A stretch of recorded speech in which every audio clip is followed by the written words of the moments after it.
You look good, man. You look good. I'm not used to seeing you in blazers all the time. Bro, I got first of all, everybody, you just walked into our conversation. Welcome to Sufficient Funds. Tone is already talking about my blazer selection. Tone, I work on a talk show and I wear blazers now. And now the question is, am I gonna be the dude that wears a blazer to like a late lunch meet up with friends, drinks kind of situation? Can I be casual blazers guy? And how do you feel about casual blazers guy? You know what? I'm cool with a casual blazer because it makes me feel like you got your shit together. Yeah. But don't have like the tie loose. I like how you got. Is that a polo or is that a button down? It's a regular button down. I tried to do my camera where you can see I got the pocket square flare going on. You can't. Okay. I got you. Yeah, I got you. Yeah. So that, like, I would trust you. I would trust you. Like, if you walked up to me, a man with a blazer, especially in a light, kind of feels like that's a pastel shirt. I'd ask that dude for directions. Yeah. Yeah, I'm like going to pick up my kids. I just dropped my daughter off at ballet, so I'm not gonna like rob you or trying to. Hey, let me use the phone real quick. You ever had somebody ask you to use your phone? I'm like, are you high right now, sir? You're like, what year is this? Yeah, at the gas station too. Hey, can I use your phone? Yeah, people ask you for change. Can you use your phone? It's like, can I just use your phone? Exactly. What if somebody calls me back? To their defense, there are no payphones anymore. So, if you need to use somebody's phone, like, I don't know what to tell you. You shouldn't leave the house without a phone. That's what I need to tell you. Now, you wearing jeans with this blazer or you going slacks? No, dude, I got some hold on. Come on, let's see what you're working with. I can't even stand up. I got some Argyle like slacks on that I got from Argyle slacks? Like whatever, houndstooth. Hold on. I'm about to say Argyle, that's a hard pattern to pull off. Hold on. Now, can you see that? That's a houndstooth. That's a baby houndstooth. Yeah, I got the houndstooth, and dude, what I've been doing, and this kind of goes into what we're talking about with the budgeting and saving. You can get these houndstooth pants, and they're all expensive online. You know what you should do, bruh. I go to whatever the vintage store, secondhand store, however you want to say it. Go there, get a pair of pants, and now these pants look crazy, and they were kind of bell bottomy. Go to anybody especially a tailor, have them take them in. Have them fitted for you, and you just bought yourself a total $38 pair of pants that look brand new. Bro, I've had suits off the rack, like $150, not expensive, and then spend $25 to tailor them to the sleeve and bring it up a little bit. Spend $30. Now I got a $1,000 suit on. I was wearing the same suit as somebody else on the red carpet once, the exact same suit, and people thought it was two different pieces of clothes because he didn't get his tailored, and I had my shit, mine was tailored to perfection, and it looked like it was crazy designer. Dude, sleeping on tailors. They've been around. If you think about it, you watch a movie about a king in the year 950, he got a tailor with him. Let's be honest, why are we slacking on tailors? He got that dude, he keeps scissors in his hand. Yeah. He to him. Yeah. He always got fabrics draped over one sleeve in case somebody needs a scarf real quick. Like he's ready. Dude, yeah. Fast forward to the modern times, mafia boss. He talking business in front of his tailor. That's how much trusted talking about who he's going off next. Like getting it done. Dude, tailors are trustworthy. Plus, like, again, you talk about like you got a blazer that makes you look trustworthy. You just on a first date and it's kind of going okay. She kind of 50-50 on you, and you just casually mention like, oh, I got to run by and pick up a new suit for my tailor. She's like, oh, you have a tailor? And then you call him by his name. Yeah, Vic, my tailor. Oh, okay. Vic, you just don't even tell us that, Vic. Yeah, we're going to about 10 minutes. We're going to pop by in about 10. And you mind, can we just take 10 minutes real quick? Oh, who was that? Oh, it was my tailor.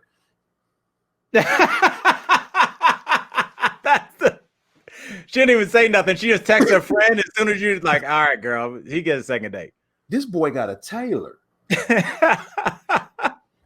Dude, that's real. Dude, and that, like, I kind of wanted to get into this a little bit because it's something I've struggled with. And I feel like it's something that you haven't, because since I've known you, you've like done well in this business. You did well in your previous business. You worked for Anheuser-Busch, right? Anheuser-Busch, yep. Yeah, it's like, but like you don't seem like you've ever had that.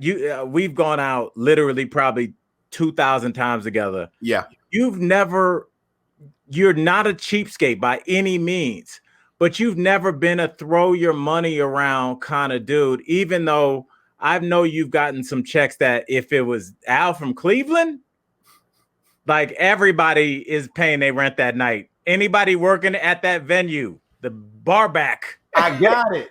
I got it. Holding up $100 bills and palming them to people I don't even know. How did you get that? Because I am not good at budgeting. I am learning to do it now.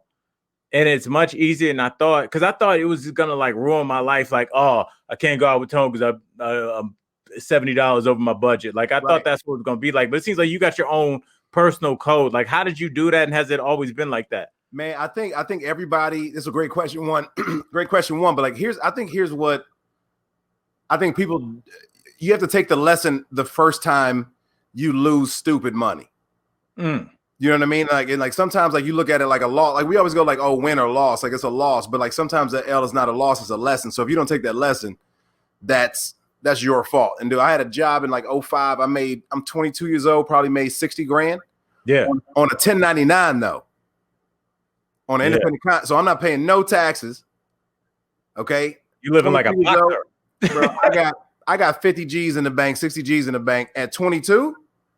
That's like 300 to a regular person. That's like having 60 G's in 1918. it's like, I'm buying 4 cars today. Who wants a Model T? Model T. Who wants some Model T's? I got 4 of them right here.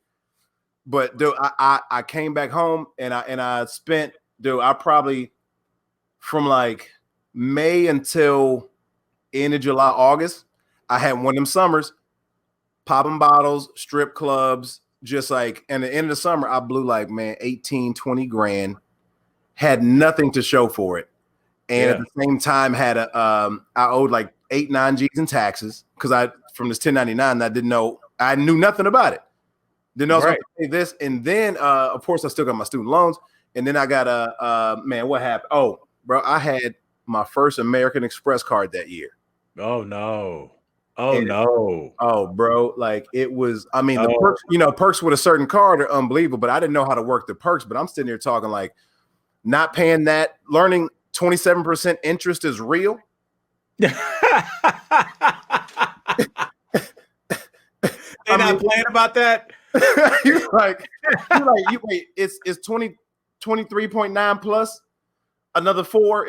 Oh man, y'all snuck that in there. I don't even think fonts that small should be legal. You know what I mean? Like, you think you're getting this great deal because it's you don't pay what do you call it, the annual fee. You don't do this. You're like, oh, I'm saving $100. There's no annual, man, and that 27% hits you over the head because that's how I'm buying bottles. Yeah, that's how I'm buying. And like, man, 2006, man. Since then, I was like, you know what? I don't need this. I don't need it. Since then, I'm like, what I want to be able to do what I want to do when I want to do it. And then I think you remember that year I hosted that show for MTV. Dude, I got a check for $150. Didn't know I should be incorporated.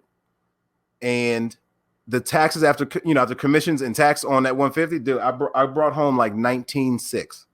Oh my God. From a $150,000 check. Because I had a threat. I mean, nobody tells you about the threshold. It's shit we just don't learn. No. Dude, it's you take a mega L, and I always thought being incorporated, and we're gonna get all into that in another episode, is like I thought that was for people that had like at least one employee. I thought, or at least maybe even like 10. Like I didn't know. I always thought there was like a separate rule for like business people, but you don't realize that like if you are generating money doing whatever you are doing, and you know who I feel like is about to feel it is all these Instagram models and stuff that are just taking dough and like, oh, I got a $500 endorsement if I just mention this lotion, all this kind of stuff. It's like, dude, do you think the government gonna forget about their money? Oh my God, like, dude, just because you wear a bikini, you generating money. Dude, I like the gifting that's going on between, even like and I don't know about it. I guess I'm just saying this because I have no idea how this works out, but there has to be some sort. I mean, this is probably a question we should ask someone who knows, but like, the amount that, like as comics, as comedians now, a lot of these shows are online. And so people gift you like through the Cash Apps and the Venmos and stuff. At what point do they pay or do I have to pay for this? Like at what amount that I receive in small doses, does somebody come after me? Dude, you know what I mean? If I do a couple shows and I get donated 10 G's in small amount, like how is this now? I got to pay for some shit that I didn't ask for? I mean, you know what I mean? Like it's there are questions to be asked. I think that's how they always get you. They get regular folks. I heard people get mopped up when they win like the showcase on Price is Right because they got to pay taxes on all that. Yeah. And you know, by the time they get it and they use it, or they get the car and drive it for a couple weeks and then realize like, oh, they have to pay taxes. I'm going to return it. Well, I can't. It's like, dude, it's almost like this. I always thought these were like mean experiments when there'll be somebody be like, we're going to give a homeless guy $100,000 and then they just watch what he does with it. But honestly, and this is just me talking. I don't think I knew definitely any more or less than that homeless dude. In terms of like what I would owe, I just thought like this is money. It was given to me because I'm awesome and I'm going to spend it because I'm helping the economy. And then you just get a tax bill with a number associated with your name that like it looks like it's for somebody else. You like, right? Oh, like who? I mean, it ain't Brewster's Millions. Yeah, dude, they coming for you. Yeah. They are coming for you. I mean, like it's like the way lottery winners are miserable. Yeah. You don't know what this kind of money does. Like, man, they take you for 70%. And also, let's be honest, you don't know how to make your money make money. You don't. No. You don't. I just kind of learned how. Yeah. I don't know. I mean, like, and that's when I'm a college grad, never took a business class. I couldn't have took one. I could have took one. And especially since, dude, they made me, I had one more credit to fill in college, and I took square dancing at an all-black school. I paid for a square dancing class because they were like, you need to fill one more credit. How about forcing me to take a 1-credit business class so I don't get mopped up in 10 years from now? All-black school in the gym, square dancing. Bro, I was just talking about this. I went to all-black school too. My Spanish teacher was Asian, which I think is beautiful. Yeah, also ironic. But I might know Spanish now if a black person taught it to me. I don't know. The scenario was so unbelievable. I was like, I can't learn. This is too entertaining. That's crazy. Like if you saw that in a movie script, you'd be like, man, who wrote this? Nobody will ever believe this. And I mean, that goes on to that whole like, you know, oh, they teach you geometry, but they don't teach you how to handle your business. But it's like, it's real. I mean, everybody that you're talking to is going to earn money. And especially people, I think that it goes to like college students, but like, if you're like, I'm going to leave high school and be an apprentice for my dad, who's a plumber, and take over his business in 12 years, you should leave gym right now. Yeah. Because you are definitely, more than any college student, definitely going to be getting paid in about 6 months, bro. Yep. Like, how do you work that? How do you stash that? I mean, if everybody didn't see that Amazon pays 0 taxes and question how they did that, and why did Al Jackson and Tone Bell pay 100,000 times more taxes than Amazon? Where they do that at? Like, how does that work? And as soon as like I hired a financial guy and like immediately, have him as a guest, like, oh, do this, put this here, do that. And it's just like, oh, there's a way to do this so you don't get murdered at the end of the year. Like you, as a non-incorporated person, get a big fat check. They're like, we're gonna take all that, dude. You might as well get divorced. And if you made any money before this, that puts you in a different bracket, we're taking more. Right. Not knowing if you're ever gonna make that much money again. Bro, have you had that year yet where like it was a good year, right? It's a good year. Like you're looking at the gross of it. You're like, man, this is a good year. And then you talk to your tax guy, your financial guy, and then they tell you what you're going to owe. Yeah. And it feels good because you're like, man, I must have done well this year. But you're like, I got to give them this at one time. And that number, dude, when that number hit like 6 figures for me, dude, and you like, I need to see why. Because now I have to understand it. Yeah, I can't just say, okay, I don't have that. My Decatur brain can't compute this number. Yeah, it's really scary, man. And it's like, you think about all the greats, they've had issues with women or issues with men, but they all had issues with taxes. Yep. Al Capone murdered everybody. They got him on taxes. 30 for 30 broke should be required in schools. Yeah.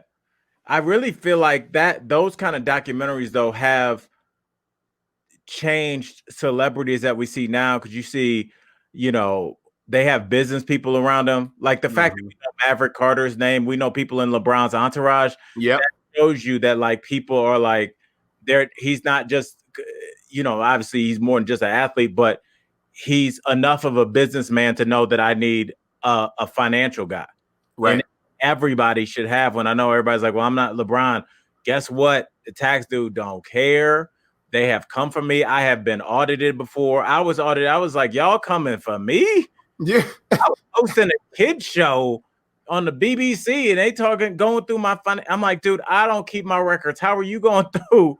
Like, how did you find me? Yeah, did y'all go through my old folder on the floor next to an old DVD of Bad Boys? Where'd you find it? I don't even remember this job, bruh. Yeah, it's a real thing. So like, I'm trying to get into the savings thing. Is it that you just kind of like tone down your taste? Like you're just like, I don't need to go to steakhouse tonight. I'll just go buy one and come. Like, what is it about?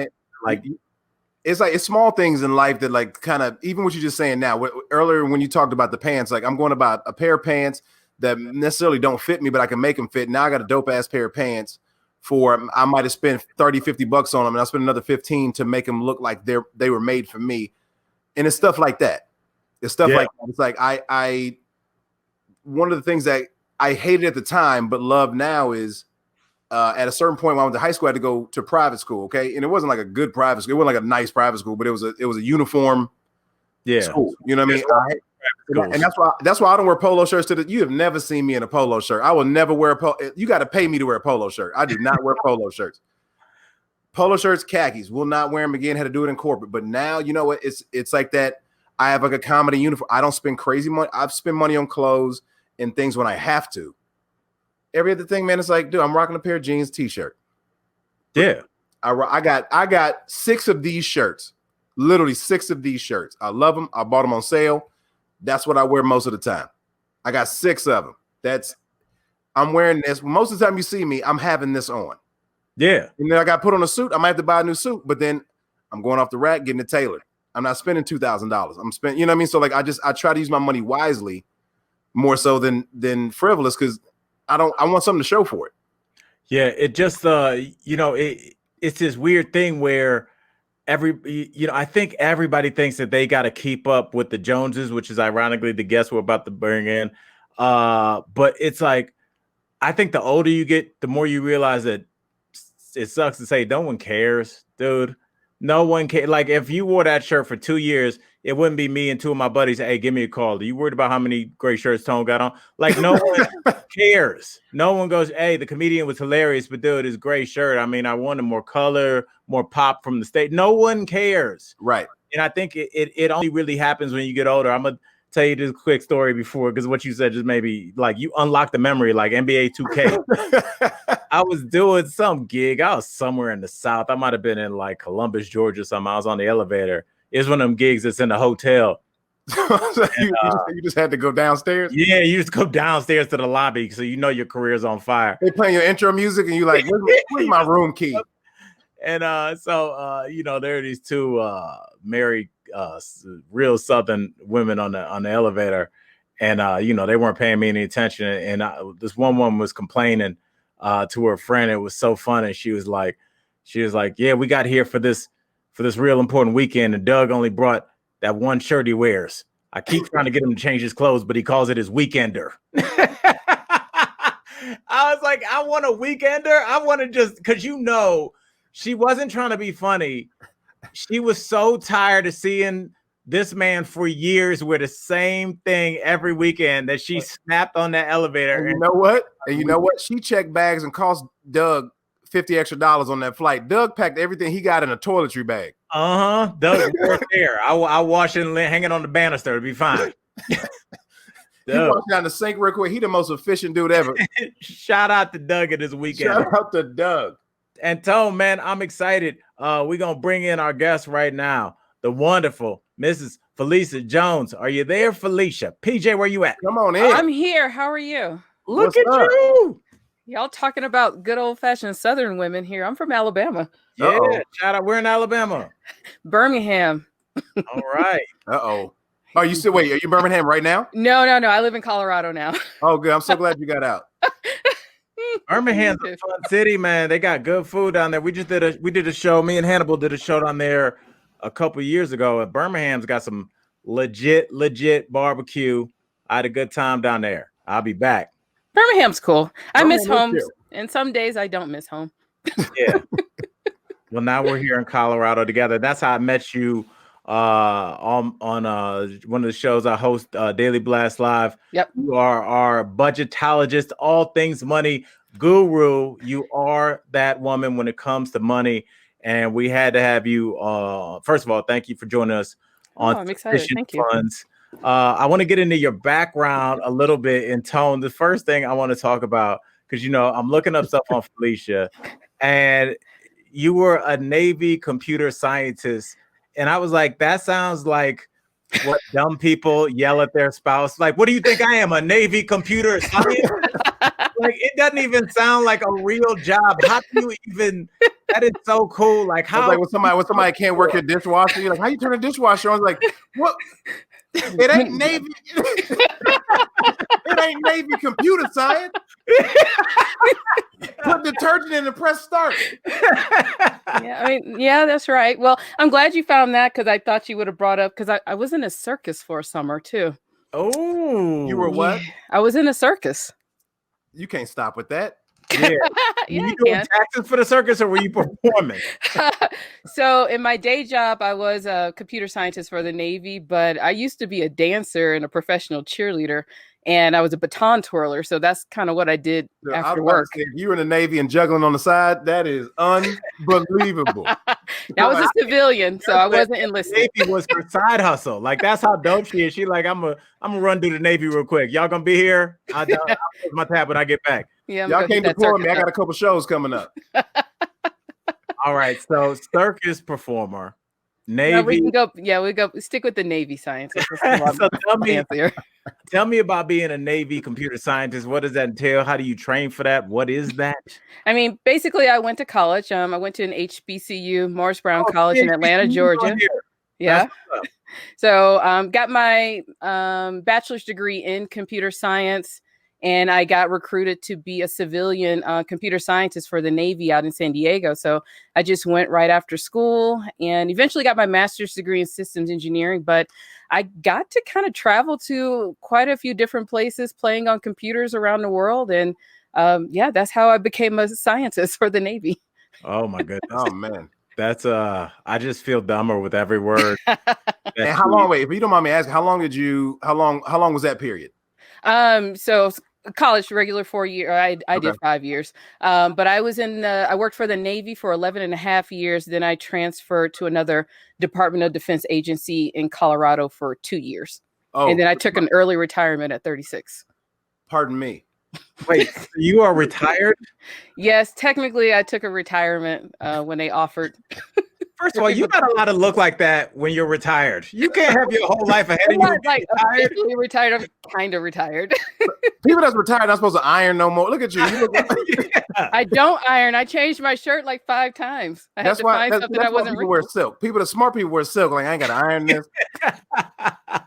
That's true. First of all, that just shows Phylicia's drive that she's like semi-retired and still like doing this interview. She's still working. I would be in Key West. I don't even know, like with just all, like I would be like have a chalk outline of drinks around me. And I'd be like, once I finish these, I can start my day. And Phylecia, I saw that you are a happy hour enthusiast. So I got to get this out of you. What is your go-to drink? What margaritas. Ooh, how do you like? I was gonna guess that. San Diego brought that out of you. San Diego. Yes, Taco. You out there on PB at Moon Doggies. And why you know my life? PB Bar and Grill, because I saw you out there, girl. I saw you out there. It was 06. We was kicking it. $2 taco. Dang. Now, Okay. you don't even know because she's so humble. Phylecia also done not one but 2 TED Talks, which is only 2 more than I've done. So, I mean, not that big a deal. Tell us, what were they about? I've dedicated all of whenever I can get on stage, I talk about women in technology. So the first one was about all girls being great at math. And the second one was a little controversial. It was about tech needs a Kardashian. So I just talk about women in tech and my experience in trying to get more women, and especially women of color, in the technology field. All right, now we love controversy. Explain the Kardashian thing. I love it because it took me a second. It took me a second. And then I go, this is a metaphor. I got it. It was basically looking at the world of influencers and how powerful. I mean, influencers are so powerful, but what would happen if we were to take them over into the world of technology? And people know Kim Kardashian, whether or not you hate the Kardashians or if you love them, people kind of move with them. And my thing was, if we bring them into the world of technology, what could it do for more women in the space? Yeah, I love it. Yeah, I don't know why that's controversial. That's a good idea. Yeah, a lot of people didn't. 34,000 people didn't like it. Yeah, that's because they have no imagination. They don't know metaphor. Well, I'll tell you this, Phylecia. That was we've on Daily Blast Live. We do focus groups, and the Kardashians just is a knob turner down. I don't know what. Yeah. I think it's a little bit of hating. I think it's a little bit of like, well, they didn't do. It's like whatever you want to say. They have a lot of influence. They sell out everything that they sell in 10 seconds.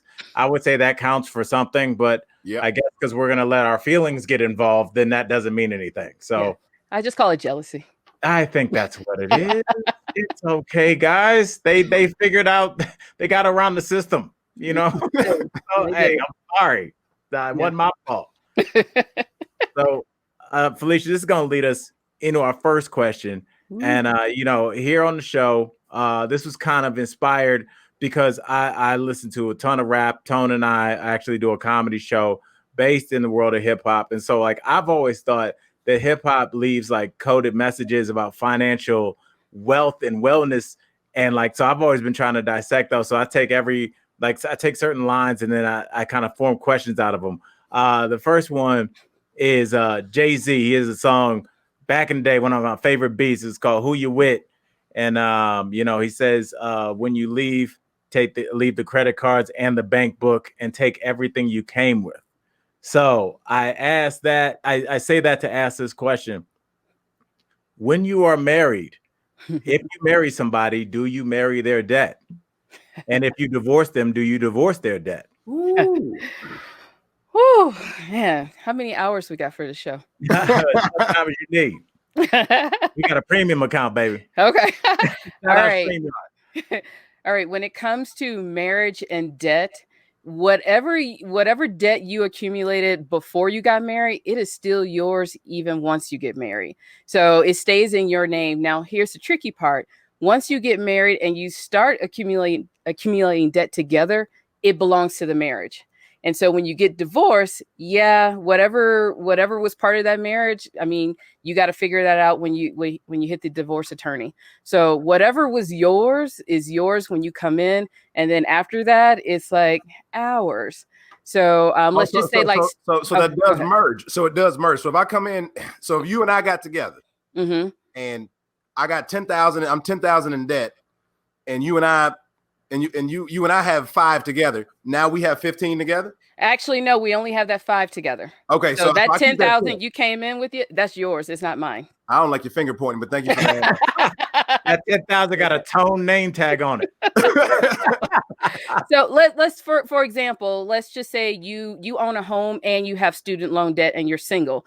Now, let's say you and I get married and that student loan debt and that home is still your debt.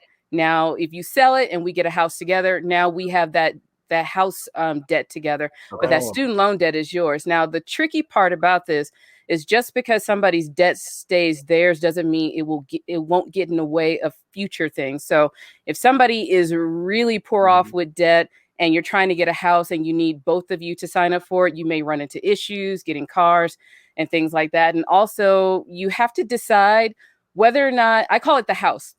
you have to decide whether or not the house together will pay off that debt, or if you are on your own paying it off. So hard decisions. Yeah. The I mean, okay, so we're gonna stay on the hip hop theme. So I mean, Biggie, R.I.P. Biggie, 10 Crack Commandments. You familiar? I'm not. I'm sorry. Okay, well, one line in 10 Crack Commandments, I think it also leads to what I was saying, but if you, it's one of Biggie's lines. If you ain't got no clientele, say hell no, because they gonna want money, rain, sleet, hail, snow. Okay, so it doesn't matter what you got going on, they coming. Yeah, they are. They coming. So here's the thing: is you getting so much debt. I mean, it's 10,000 to some. I mean, that's everything to somebody, right? I mean, but different levels mean different things of just what your fortitude is and how willing you are to. If you get in the industry you're supposed to be in, maybe you can knock it down. I went to Savannah State, and I mean, SCAD, the amount of, art schools and big schools like that. I mean, I went to school with a dude who, when he graduated, $280,000 in debt. No. 208 with a film degree. So like, what if you have so much debt, you feel like you can't pay? And like, is this when you bring a loan consolidation you can't pay? Okay, so say that again. I said, unless your first film is Avatar, you can't pay. Good luck with that. You better be Michael B. Jordan's. You better be his legs in Wakanda too. Your calf muscle better look just like his. Okay. Yeah. What I'm saying is is this? He has better back muscles. Just FYI. This is not that kind of show. Oh, sorry. Michael B. Jordan is a distractor for all women. Not your fault. Sorry. You're only human. We out here talking about debt. She thinking about him doing crunches now. I should not have brought this up. It's a debt crunch. Get it? Oh, I like that. That was a great tag. I'm embarrassed. So like, is a situation like that? I mean, is this when you bring in a loan consolidation company? Is this wise to call? If you're in that much debt, how do you start knocking this out? Especially if professionally you're not where you want to be or supposed to be. You're acquiring more, and now just the little stuff is tacking on. You just got. You're right, Tone, because it's like, I think you have this big debt, but you're gonna probably be starting in your field at an entry-level salary, entry-level position. So like, yeah, I definitely feel you, Tone. Like, how do you pay this huge debt if you like, hey, I'm just a step above getting coffee, or I may be getting coffee still? Ooh, all right. So now we got to back up just a little bit. So you were talking about the debt, and we have to separate student loan debt from all that other debt. Okay. Because student loan debt, you can't necessarily write that off, unfortunately. You can do like the loan consolidation companies, but you got to really pay attention to them. So they will help you, get a better interest rate, to bring down the payments and to have one payment. But you got to be careful because you might end up with closing fees, application fees, and things like that. And you also have to pay attention to what kind of debt you're trying to put into these loan consolidations. Student loan debt is just a different beast on its own. And right now, the interest rates for student loan debts are so low that it's better off if you handle them on your own. Now, all of that other consumer debt, whole different ball game. Credit cards, medical bills, rent debt, all of that other stuff, that may be easier to go inside of a loan consolidation so that you can drop those interest rates. But when it comes to these loan consolidations, and even if you're considering bankruptcy, the thing is you need to sit down and figure out how long you've been struggling. So if your consumer debt is higher, is more than half of your income, it might be time to sit down and have some real conversations on what you can do to change the situation. Maybe look at a loan consolidation company, look at bankruptcy, because what happens? Oh, sorry, go ahead. Oh, no, I'm sorry. I want to put a pin in bankruptcy, but go ahead. I was just going to say a lot of people end up struggling for so long that they could have actually reached out and gotten some help. Now, okay, I do want to get back to bankruptcy. And I remember a friend of mine, this is probably, Al, this is 15 years ago, way before I met you, right? So I'm in Atlanta, I'm probably 22, 23 years old. And a friend of mine, and I forget what the name of the game is. It's a board game, but it's educational, supposed to like teach you financial literacy and all this kind of stuff. But it's this sheet. It's this man, I know I have it around here somewhere too, but it's this exercise sheet where you list kind of all your bills, what your income Income is your debt, your everything. And then the moment when you make more than your debt is, like you have to get in that black because you're in the red most of the time because you're spread it out, going over weeks. I can't pay this week. I got to pay that week. And the moment that it flips, it's like you can breathe a little bit, right? Is this the game called life? It's not. It's similar to life, but it's not life. By the way, it sounds like the worst board game ever. No. Hey, you want to play Chutes and Ladders? No, get out the tax book. Get out the. I don't remember the name for a reason. This year game. That's the depressing game. It does sound kind of sad. The only thing I remember is this worksheet that came out from it. That's it. A budget.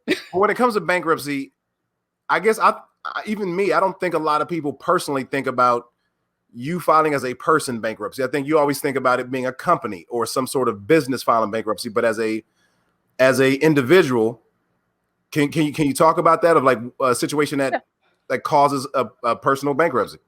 You know what? A lot of things cause personal bankruptcy, and you'll probably start to see more of it now, especially when it comes to medical debt, because so many people are getting hit with medical bills. And it is one of the biggest things that's causing financial stress among people. So you have two ways of personal bankruptcy. So it's Chapter 13, where you can restructure your debt and pay it off in 3 to 5 years, or you have Chapter 7, which is the typical one that a lot of people go for. And that's where you can get rid of that unsecured debt all in one swipe. And that's those credit card bills, not the student loans. You can't do that. Credit card bills, medical bills, personal loans. That's what a lot of people do go for. And there's some pros and cons to going into bankruptcy. Some of the pros is that, it really can stop all of those collection costs. It can stop those lawsuits, those wage garnishments, and you can actually start seeing recovery within 18 months or more when it comes to bankruptcy. What does that mean when you say, if you said Chapter 7 is the one is the most common, I guess, when it comes to personal bankruptcy, and you said wipes that all away. What is that? Break that down. So when it wipes it away, basically you charge it all off. So those credit cards, they go into a charge-off state. The personal loans, they go into a charge-off state. So basically it literally does wipe away your debt. But along the way, you will ruin your credit and you will ruin some other things that may impact your life. So you will not be able to leverage credit cards. You will not be able to leverage getting loans for houses because your credit will just be in the dumps.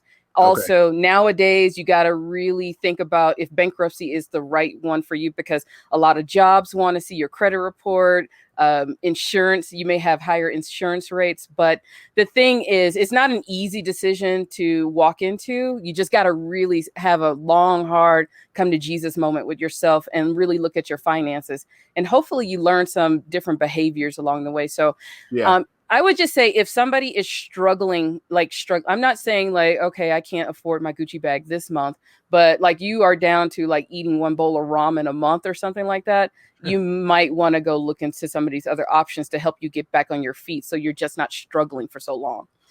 All right. And so if I can tag this one more, one last thing. You see all these commercials now. Okay, a lot of us are home more than we definitely want to be, but you see these credit building commercials and stuff all the time. And then you see the stuff like Experian Boost that if you sign up for and you pay this bill on time every month and you kind of link this account to the card that you use to pay this kind of stuff.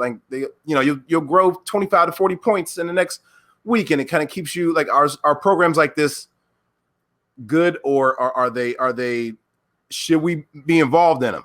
Now, I don't know too much about that program, so it sounds like, are you saying that they'll help you with your credit score if you link your bills to a credit card? So it's so they say any kind, I think it's utility bills and cell phones, stuff like that. And so you link this to your Experian account and then you pay with that credit card. It's on time and it helps you monitor your credit report and also lift your credit score quicker than it normally would. I think that's kind of what the commercial's saying. Okay. So programs like this kind of worth. I've talked to people. It's dude, I signed up yesterday. I'm 30 points ahead. And you're yeah. Are they too good to be true? I think is the question. I would say I would give them a long side eye. I don't see.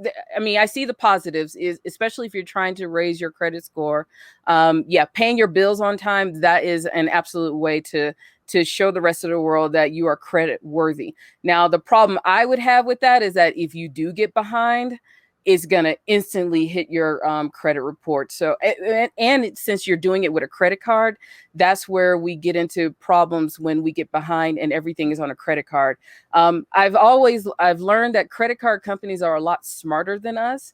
So I would just say be careful. If you can keep your bills paid, if everything is okay financially with your income, why not go for it? But if you are in a struggle mode, starting to pay bills with credit cards, it can get difficult really faster than what you think. And then plus with interest rates, I mean, seriously, you don't want to be paying for 2020 electric bill in 2025.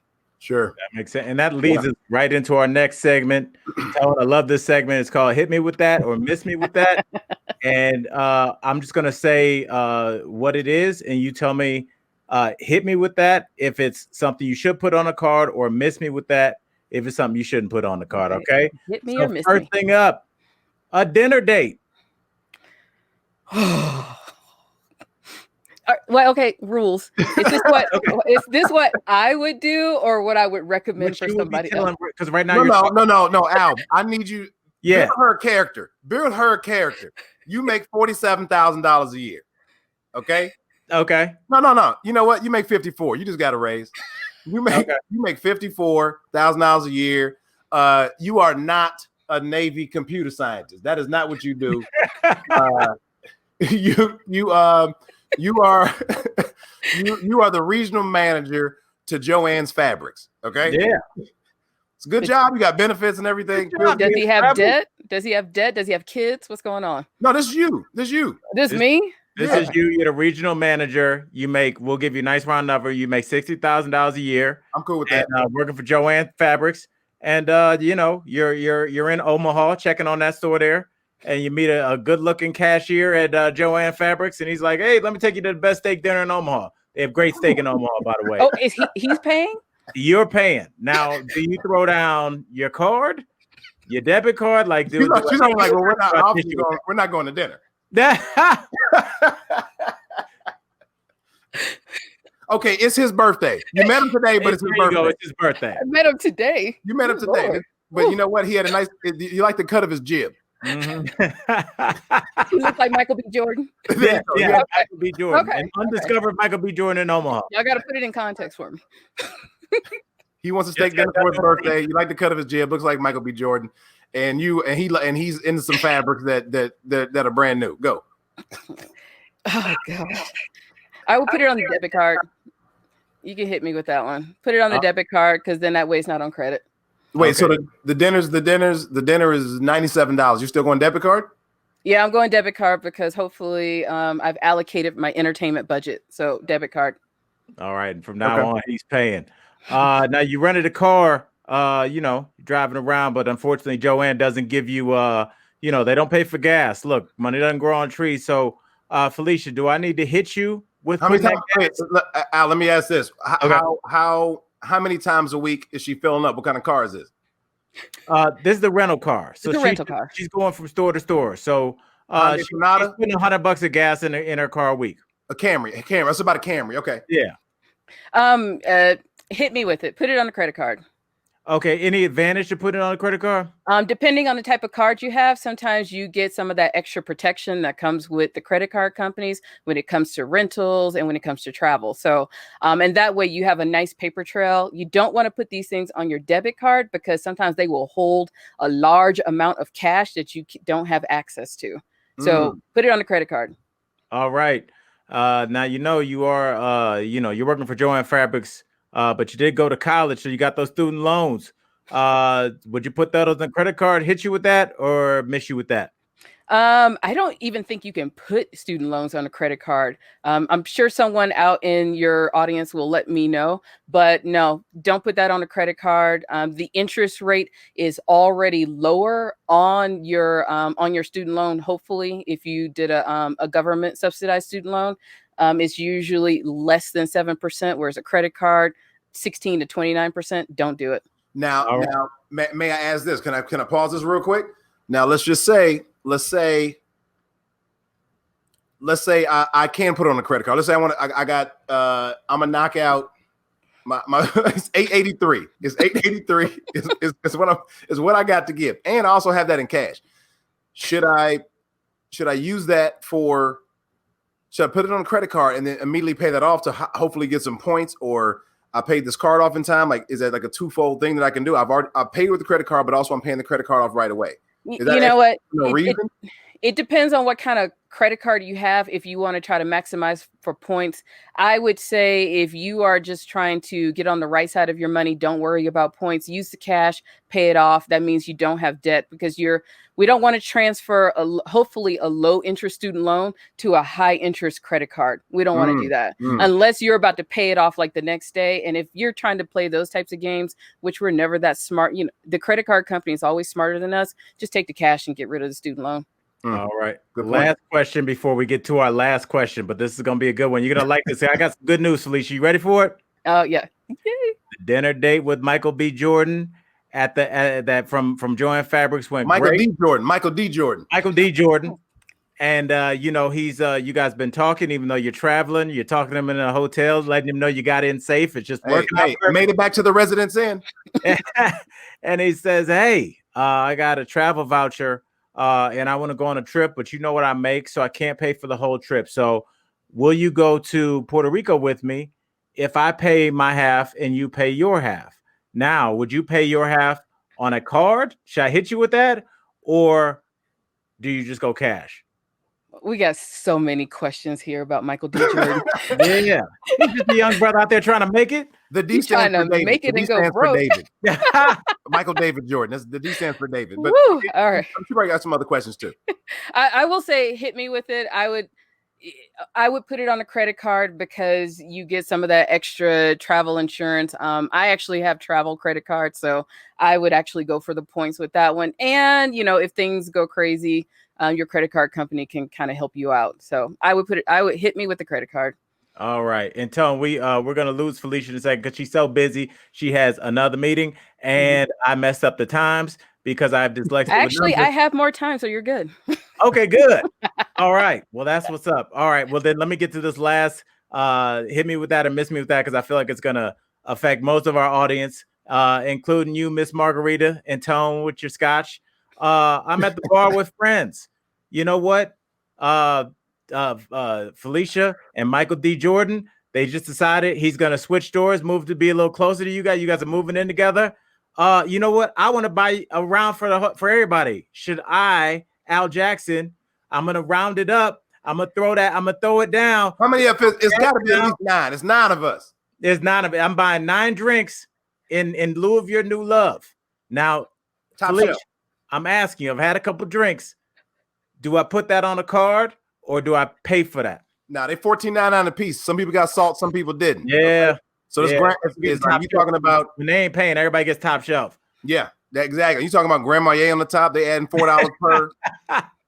So now these drinks are about $14, $16 a piece. You know what? I mean, to be honest, you have given one of the best money lessons that you could buy or get for free on an interview.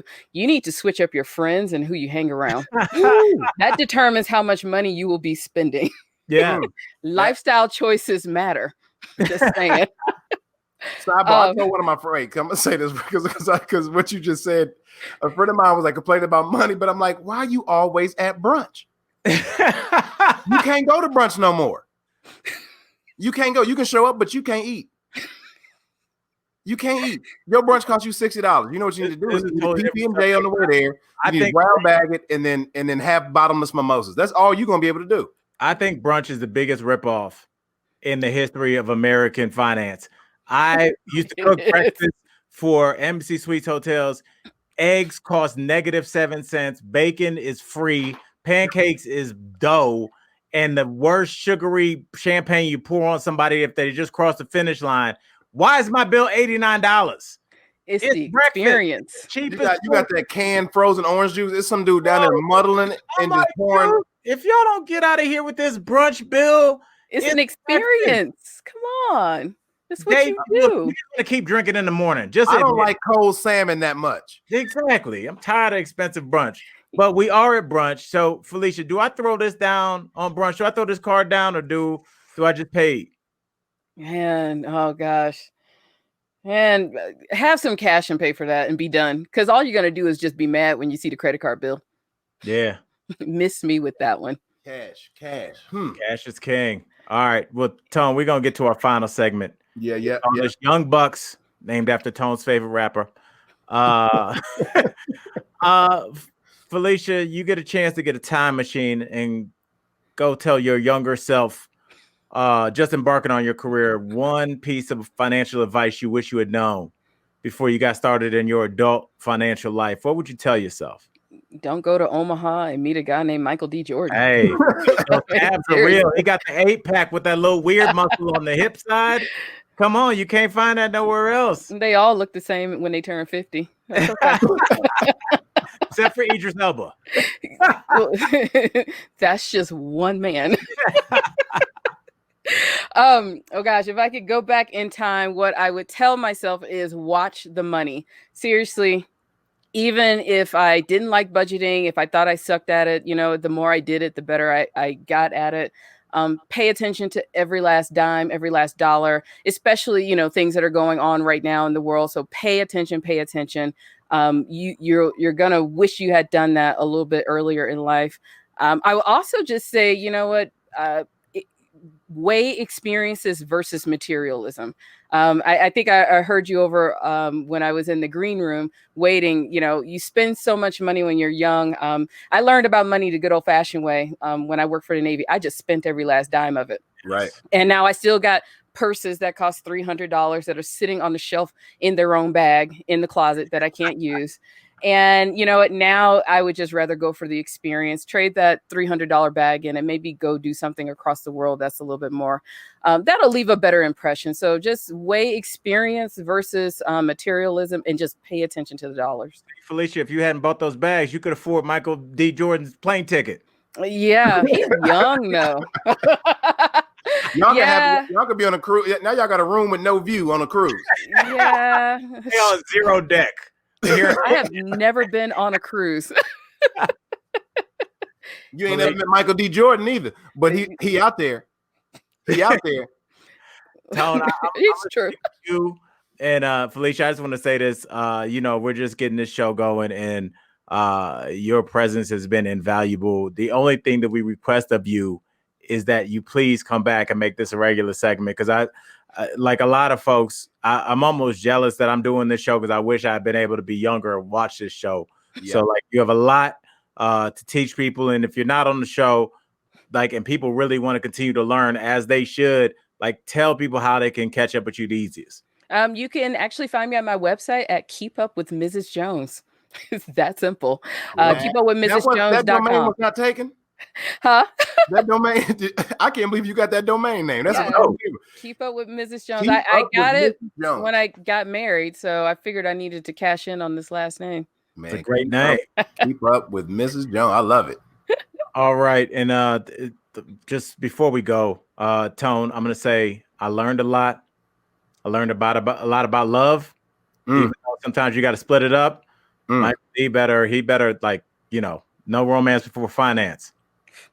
Hey man, you know what I learned today is that a regional manager at Joann's Fabrics has they're doing pretty good.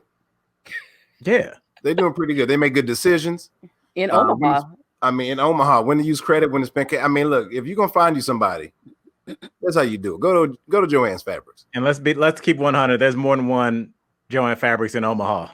I feel like around every corner, that's how you give directions. Go to the second Joann Fabrics and make a right. And Phylecia, that's the restaurant she at. It's so funny that you joked about this, because while I was working for the Navy, I actually had to spend 2 years in Omaha, and I used to go to Joann Fabrics. Yeah. She running back to the cashiers in her head man, maybe he was the one. No, I didn't see him there, trust me. Phylecia, we appreciate you. We got love for you, sis. Come back and see us soon on Sufficient Fun. All right, thanks for having me. You guys are great. Thank you. Later.